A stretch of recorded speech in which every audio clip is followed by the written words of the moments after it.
Bismillahirrahmanirrahim. Assalamualaikum warahmatullahi wabarakatuh.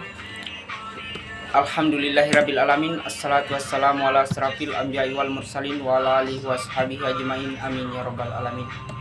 Pertama-tama saya panjatkan puji syukur kehadirat Tuhan Yang Maha Esa yang telah memberikan kita kesempatan, kekuatan sehingga saya dapat memaparkan materi tugas mata kuliah pendidikan Pancasila. Dan tak lupa pula kita kirimkan salam dan salawat kepada Baginda Muhammad sallallahu alaihi wasallam, Nabi rahmatan lil alamin di muka bumi ini. Perkenalkan, nama saya Muhammad Ishak dari kelas Hukum B, program studi Ilmu Hukum, Fakultas Ilmu Sosial dan Ilmu Politik, Universitas Sulawesi Barat. Langsung saja saya akan membahas mengenai pendidikan Pancasila dalam konteks sejarah perjuangan bangsa Indonesia. Terlebih dahulu saya akan menjelaskan mengenai apa itu Pancasila. Pancasila merupakan 5 dasar dari Negara Kesatuan Republik Indonesia. Pancasila ini lahir pada tanggal 1 Juni 1945 melalui sidang BPUPKI. Pancasila ini dirumuskan oleh Muhammad Yamin, di mana ia mengatakan Pancasila bagi kebangsaan, peri kemanusiaan, ketuhanan, peri kerakyatan, dan kesejahteraan rakyat. Selanjutnya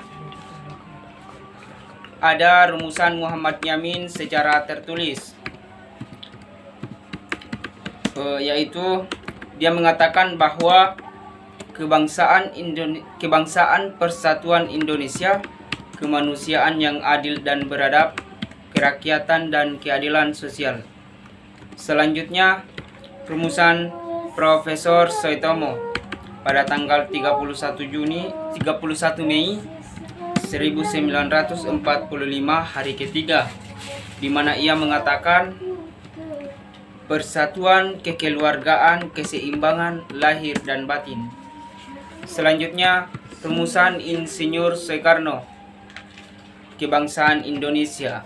Ia mengatakan internasionalisme atau kemanusiaan, mufakat atau demokrasi, kesejahteraan sosial, ketuhanan, dan kebudayaan.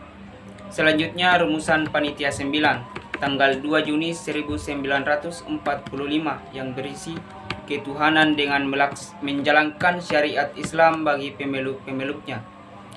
Dengan itu adanya rumusan dalam pembukaan Undang-Undang 1945, rumusan dalam pembukaan Konstitusi Republik Indonesia Serikat. Selanjutnya Pancasila sebagai dasar negara. Dalam alinea keempat Undang-Undang Dasar 1945, dasar yuridis serta dasar negara Republik Indonesia. Kemerdekaan kebangsaan Indonesia itu dalam suatu undang-undang dasar negara Indonesia yang terbentuk dalam susunan negara Republik Indonesia dengan berkedaulatan rakyat dengan berdasar kepada ketuhanan yang Maha Esa, kemanusiaan yang adil dan beradab, persatuan Indonesia, kerakyatan yang dipimpin oleh hikmat kebijaksanaan dalam permusyawaratan perwakilan, serta dengan mewujudkan suatu keadilan sosial bagi seluruh rakyat Indonesia. Di sini timbul pertanyaan, mengapa Pancasila begitu penting bagi bangsa dan negara?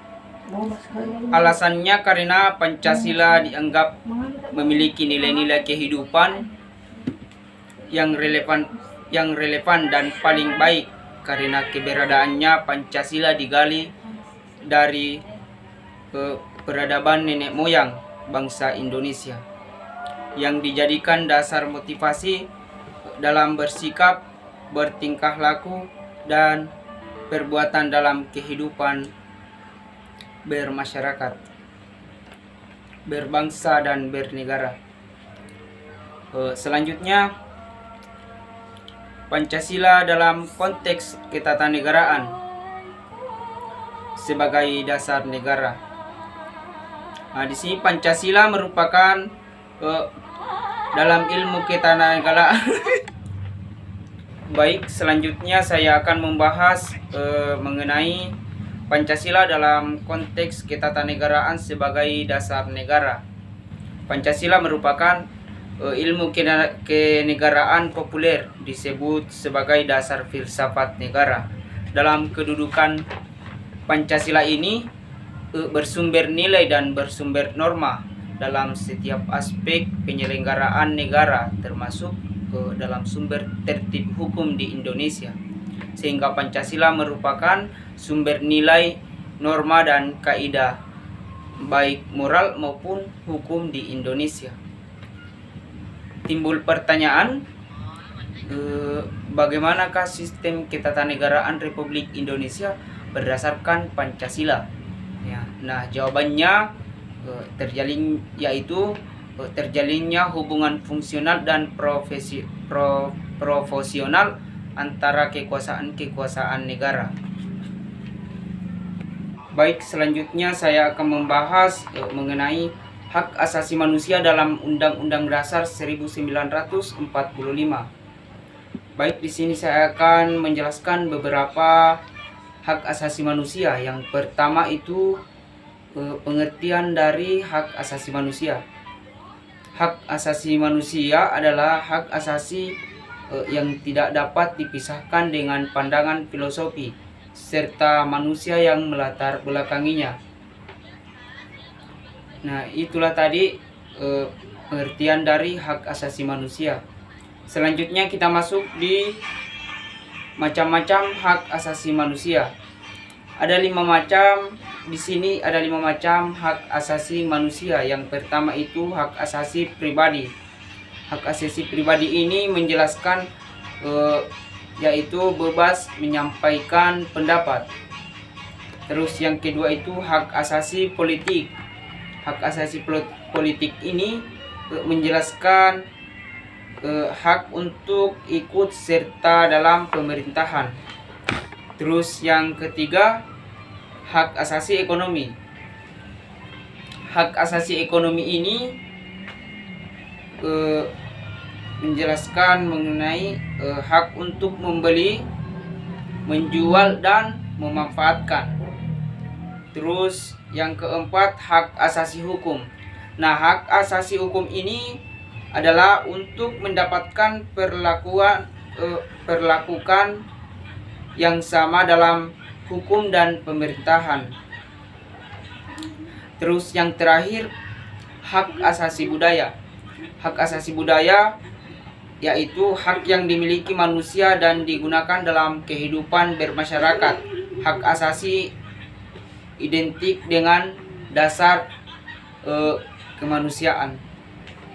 Baik, selanjutnya kita masuk di hak asasi dalam Pancasila.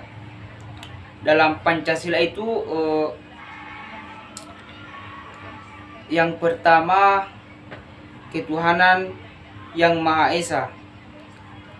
Hak setiap orang bebas menganut agama menurut kepercayaan masing-masing. Terus yang kedua, kemanusiaan yang adil dan beradab. Hak untuk memperoleh peradilan dan perlindungan. Terus yang ketiga, persatuan Indonesia. Di mana persatuan Indonesia yaitu suku, penggolongan, organisasi mempunyai hak golongan yang sama dalam suatu bangsa Indonesia. Terus yang keempat, kerakyatan yang dipimpin oleh hikmat kebijaksanaan dalam permusyawaratan perwakilan, yang dimana hak individu tidak hilang dan harus dipermaju walaupun diintegrasikan pada wakil rakyat melalui pemilu. Terus yang kelima, keadilan sosial bagi seluruh rakyat Indonesia. Hak setiap orang untuk hidup layak memperoleh hak milik dan memperoleh jaminan sosial. Baik, selanjutnya kita masuk di materi filsafat. Pancasila sebagai sistem filsafat. Sebelum kita masuk materi, kita terlebih dahulu mengetahui apa itu pengertian dari filsafat. Filsafat adalah proses berpikiran bagaimana ia dapat memengaruhi manusia. Selanjutnya adapun pengertian filsafat menurut para ahli. Yang pertama itu Muhammad Yamin 1962. Pancasila tersusun secara harmonis dalam suatu sistem filsafat. Terus yang kedua Surmaini Yunus 1985. Alasan Pancasila dikatakan sebagai suatu filsafat mempunyai sebab atau asal mula keberadaannya. Baik, kita masuk di cabang-cabang filsafat yang pokok. Ada 5 cabang-cabang filsafat yang pokok. Yang pertama itu metafisika, yaitu membahas tentang hal-hal yang bereksistensi di balik tesis yang meliputi bidang antropologi, di bidang antologi, kosmologi, dan antropologi.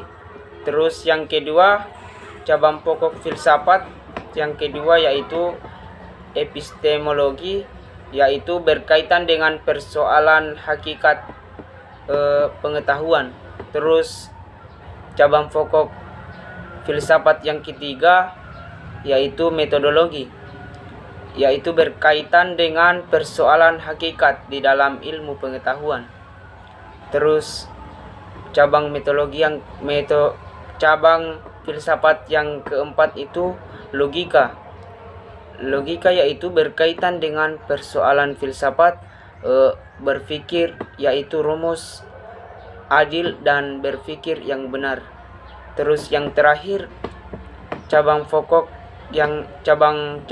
filsafat yang pokok yang terakhir yaitu estetika. Estetika yaitu berkaitan dengan persoalan hakikat keindahan sebagai dasar aliran-aliran dalam filsafat. Baik, langsung saja kita masuk di rumusan kesatuan sila-sila Pancasila sebagai suatu sistem. Langsung saja saya akan menjelaskan susunan sila-sila Pancasila yang bersifat organis, yaitu organis karena terdiri dari 5 sila yang masing-masing suatu asas perbedaan.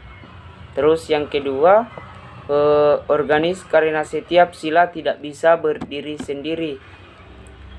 Terus yang terakhir, organis karena mencakup hakikat manusia yang monopolaris.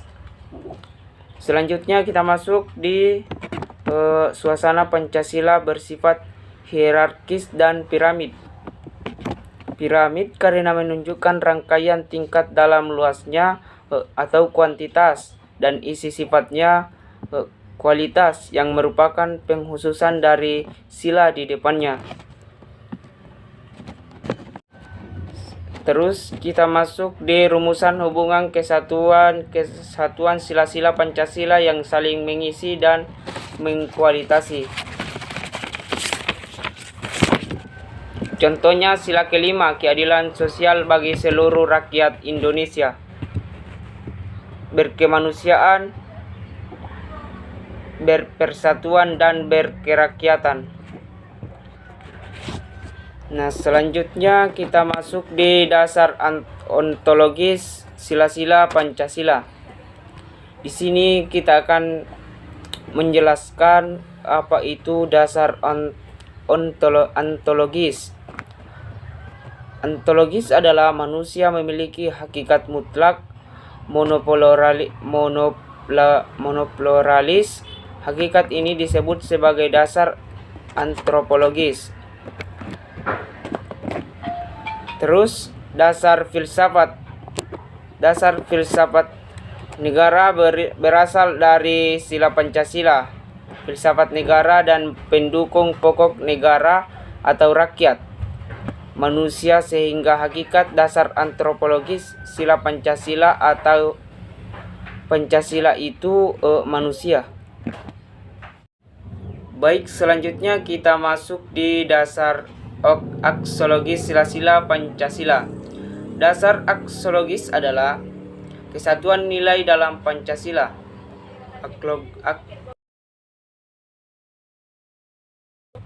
dibagi lagi menjadi 3 nilai. Yang pertama itu nilai material, yang kedua nilai vital, dan yang ketiga nilai kerohanian. Yang pertama kita jelaskan yaitu nilai material. Nilai material adalah segala sesuatu yang bernilai bagi jasmani manusia. Manusia memanfaatkan sila bagi masyarakat. Terus yang kedua nilai vital, yaitu segala sesuatu yang berguna bagi manusia untuk mengadakan aktivitas, atau Pancasila sebagai dasar negara. Terus yang ketiga nilai kerohanian. Nilai kerohanian yaitu nilai kebenaran, nilai keindahan atau bersumber pada perasaan manusia.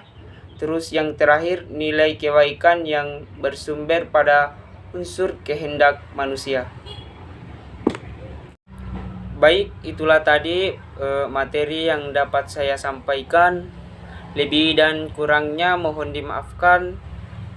Wabillahi taufiq wal hidayah. Wassalamualaikum warahmatullahi wabarakatuh.